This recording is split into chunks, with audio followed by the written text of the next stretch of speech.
Hello and good morning, listeners. Welcome back to Almus Market Mornings, your daily dose of global financial updates with me, Swaraj. Now, dollar strength is the theme of the day. There are a lot of stories going on around dollar strength and weakness during the past few months. We had the narratives of Fed's hawkishness, which pushed the index higher over the past few months. A few speeches by Fed officials, which seemed a bit dovish, led to some correction. And post Jackson Hole, we are again having that hawkish theme being played out. However, recent observations on the European energy situation seems to be the leading cause of the weakness in the two currencies, which are heavyweights in the index, the euro and the pound. So, guys, just to remind you, a few days back, we had Russia cutting gas supplies to Europe completely. It led to a new slump in euro. However, it cannot be looked at in isolation as it has far-reaching impacts and sort of like a trickle-down effect. Uh, JK, I want to start today's session with a question, maybe I don't know, controversial question, not a controversial question, but a difficult question. Given the current situation in Europe, do you think down the line we might actually have a rate cut in Europe? Yeah, good morning. Very interesting question, Swaraj. But the answer lies in the fact as to where the inflation is headed from these levels. Because current level of 9.1% inflation, uh, multi-year, multi-decade high is not something where anybody can even fathom an idea of a rate cut, notwithstanding where the economy is. So it depends on the priority. I'm sure the priority is inflation because that affects the cost of living of people daily life. Recession is something they can probably be the better of the two evils. That is how I think. And so yes, at the same time, we have China who is cutting rates, and Chinese inflation, at least as per whatever they are announcing, is not as high as Europe or US, and their economy is in a much bigger challenge. So I think if we do have faster moderation in inflation, Europe might pip US into a rate cut cycle. So that's the only thing I can say. So in other words, if inflation is moderating fast, then Europe may take the lead in cutting rate. But right now, I think on September 8th, that is tomorrow actually, rate hike of 0.75 from Europe is almost a certainty, 80% probability actually. And future rate hikes also will depend. See, they're just moving out of zero rate of interest. So that's not a problem for them. And also, as per the reports which I read recently, the system is not struggling because they moved from minus 0.5 to zero. So that's not the issue. I think it is the issue of supplies, gas supplies, and other thing. It's not about just the cost, just the rate of interest. So I think they will continue with their fight with inflation for now and keep that as the first priority.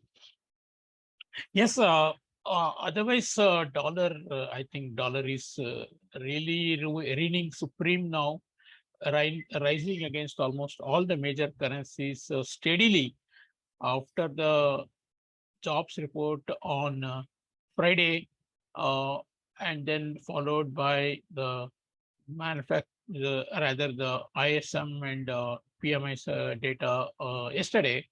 The yields have really been going up with the presumption that with the expectation that US rates will go up by 0.75%, where again there is a probability of more than 60%.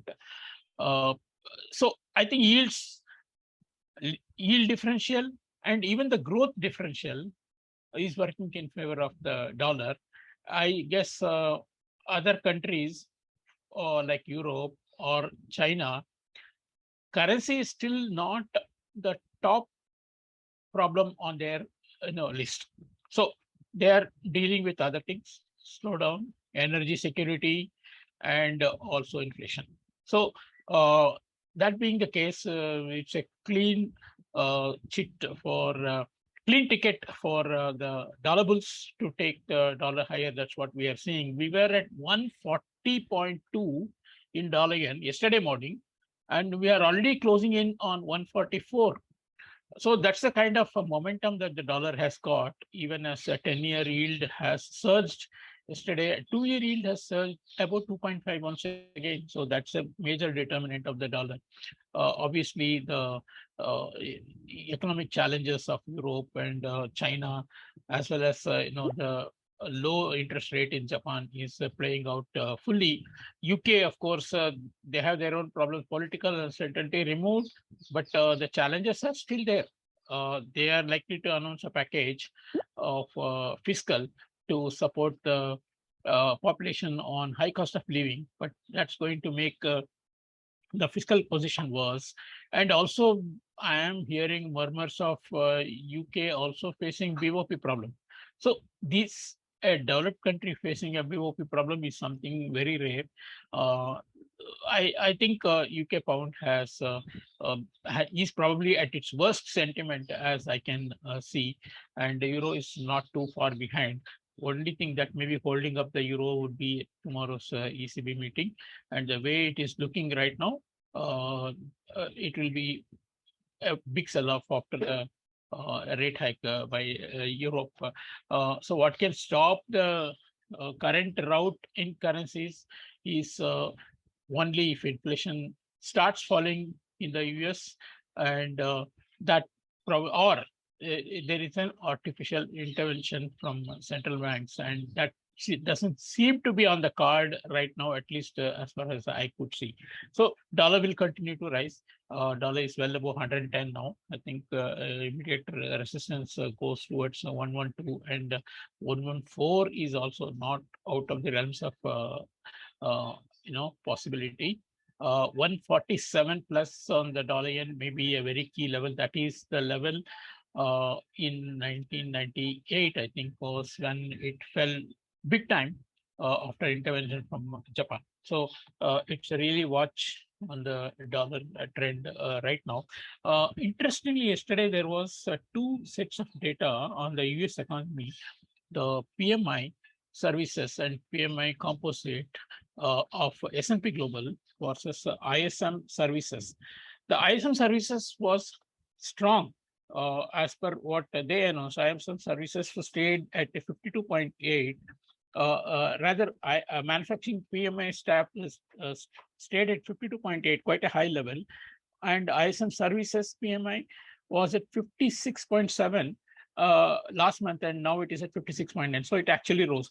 But if you take S&P, it dropped manufacturing from 52.2 to 51.5, services from 47.3 to 43.7, and composite from 47.7 to 44.6. It's really a matter of huge divergence in these surveys, and market obviously has looked at the positive side of it, and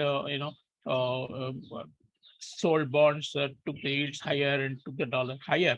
But if you dig deeper, as I could understand, I think S&P's survey is more comprehensive.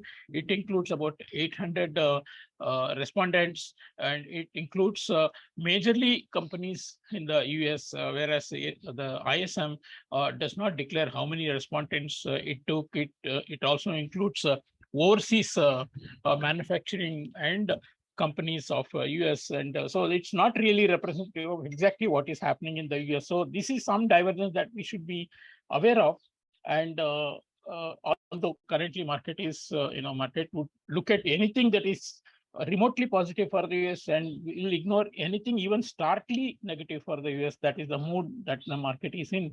But this is something I will be skeptical about in the coming months as far as the US economy's health is concerned.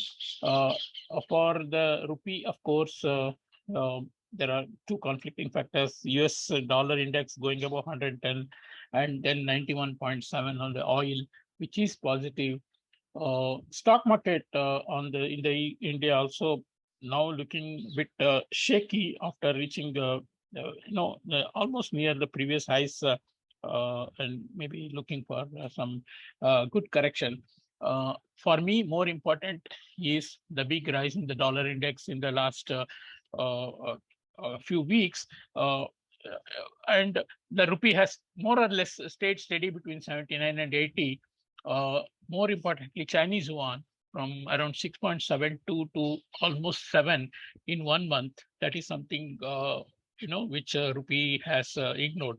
I wonder, because our trade deficit still stays high, and RBI is the main gap filler for the demand. So, will it be a time for authorities also to, probably let the rupee readjust itself in line with the other currencies? That is something I feel is quite possible, because they continue to supply. I think you will see more depletion of reserves, and depletion of reserves beyond a certain point may itself make the rupee more vulnerable. So that is where I read the comment of a recent statement by Governor, where he's talking about they want to avoid the depreciation expectations from the market. In other words, they would like to avoid speculative pressures on the rupee, but the natural forces itself may be pressure on the rupee in the overall global context. So one should be prepared for an eventual trade above 80, but not with a great momentum. It all will be down to the actual flows, but not definitely much of a strength immediately in the current dollars context. Yeah, that's it. Thank you. Thank you, JK. And of course, answering my first, the opening question, JK mentioned that between recession and inflation, recession is the better of the two evils. That's theme that might play out in Europe. So, guys, we are constantly seeing a broad dollar strength. We have ECB rate decision tomorrow, which is a potential event risk. So keep managing your risk. That's it for today. Have a good day.